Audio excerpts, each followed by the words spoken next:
Hi everybody, welcome to Line of the Week number 175, Motif Development Using Melodic Rhythms. It's time again to take a rhythm, add notes to it, and then improvise with it over tunes. This is called Motif Development. Each week I try to present brief explanations and examples of specific tools you can use in your own improvisation. From time to time, I think it's good to review some of the motif development tools people use when improvising. One tool is simply coming up with a motif. Pick a rhythm and add notes that fit the harmony. Variation is another tool. Different notes, same rhythm. Extension, meaning adding notes. Fragmentation, which means using a part of the motif. Rhythmic displacement, meaning starting the motif on a different beat. Augmentation, making the time values longer. Diminution, making the time value shorter, and sequence, which is the repetition of certain elements like rhythm or melody and or intervals for the purpose of creating continuity. Sequence also you could think of as patterns. For further information on this motif development and improvising more generally, I recommend Hal Crook's book, How to Improvise, as a good resource.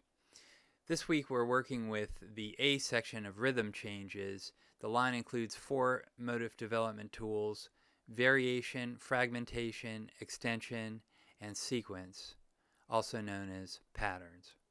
Before I get to the line of the week, and so we're all on the same page, here are the chords to the progression.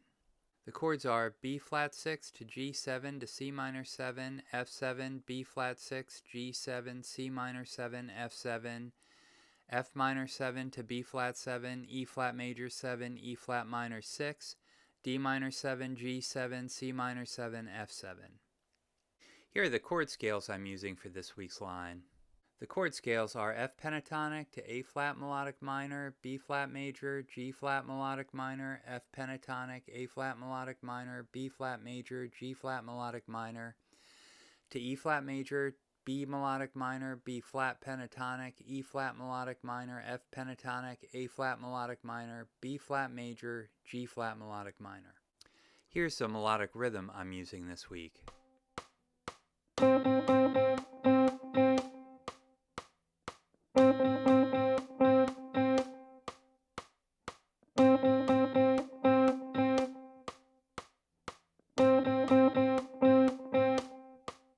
Here's the line of the week with Guitar Pro backing track I use to make sure I'm getting the notes and the rhythm accurate.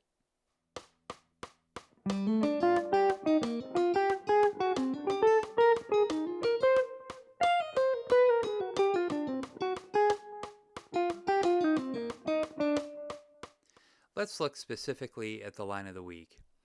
In measure 1, there's the original motif, meaning the melodic rhythm with notes that fit the harmony. In measure 2 contains a variation of the original motif. Measure 3 contains a variation of the original motif. Measure 4 contains a fragment of the original motif, followed by a half-note rest. You can also see and hear that measures 1 to 4 contain a repeating pattern that you could refer to as a sequence. The pattern contains similar rhythm and upward melodic curve. In measure 5, the measure begins with an extension leading into measure 6. Measure 6 contains a variation of the original motif. Measure 7 contains a half-note rest and then a fragment of the original motif. Measure 8 contains a variation of the original motif to end the line. Finally, I'd like to say that an explanation of my fingerstyle technique is available at my store page at stewartjazz.com. All my major, pentatonic, melodic, minor, and diminished shapes are included in my video and accompanying PDF files.